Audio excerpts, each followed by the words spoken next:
Belief is the most powerful drug on earth.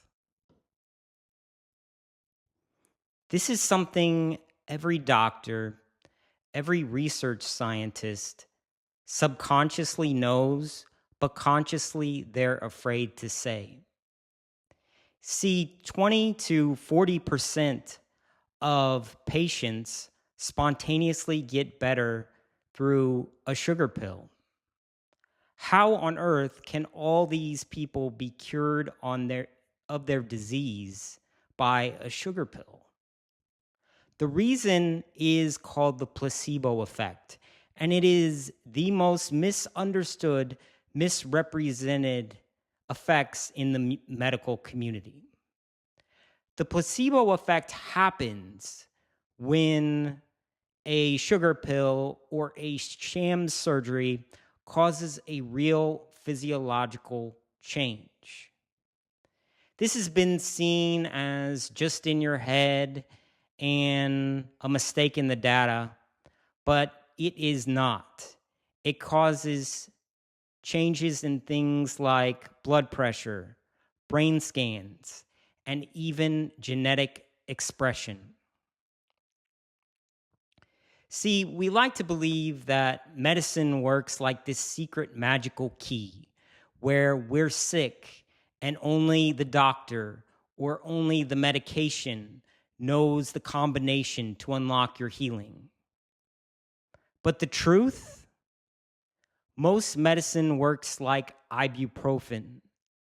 It does something vague to shift your biology, but the real healing comes from you. Not the pill with 40 side effects or your mom's chicken noodle soup. You.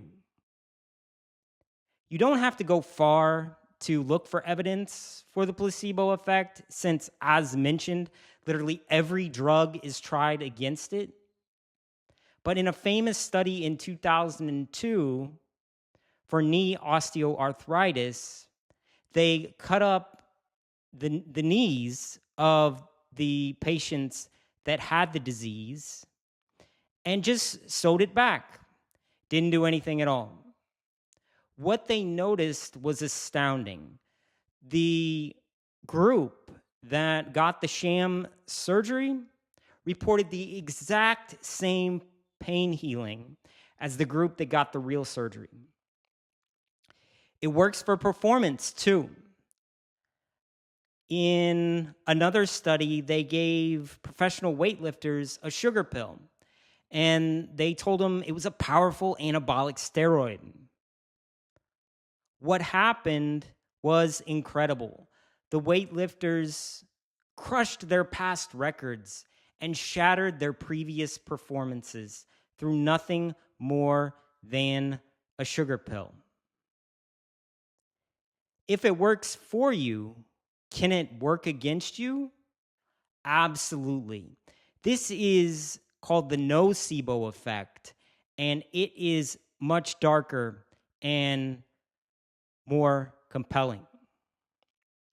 In a study for clinical depression, a man decided he was going to commit suicide.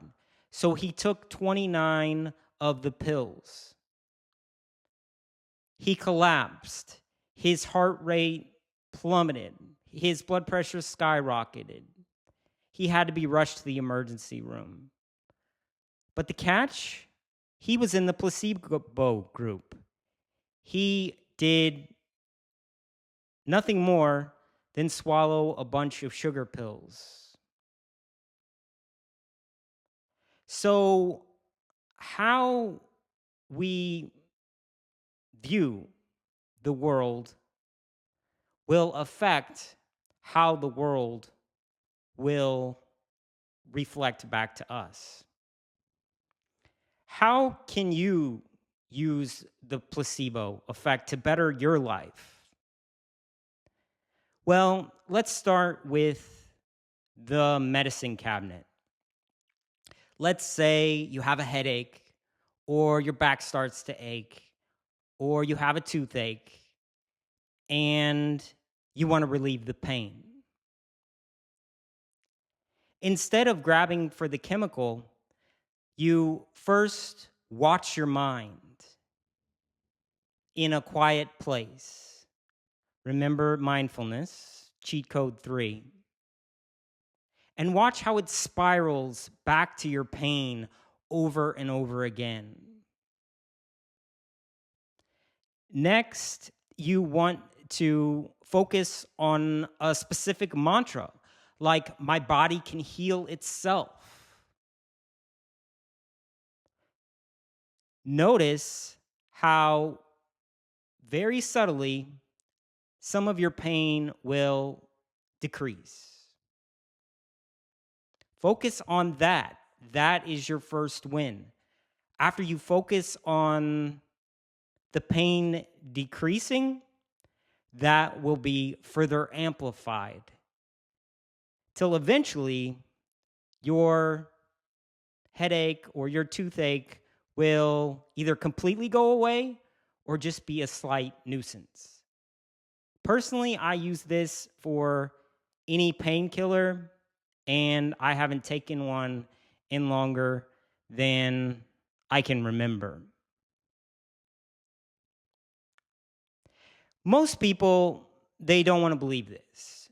They want to believe that their suffering is reliant on an external pill or a doctor. But the architect knows that the real cure comes from you. This is one cheat code. There are many more. New episodes drop every Sunday. So if you're tired of living life on autopilot, if you're ready to stop being a simulation and actually start being the simulator of it, stick around. Our next cheat code will drop next Sunday. Let's keep hacking the simulation.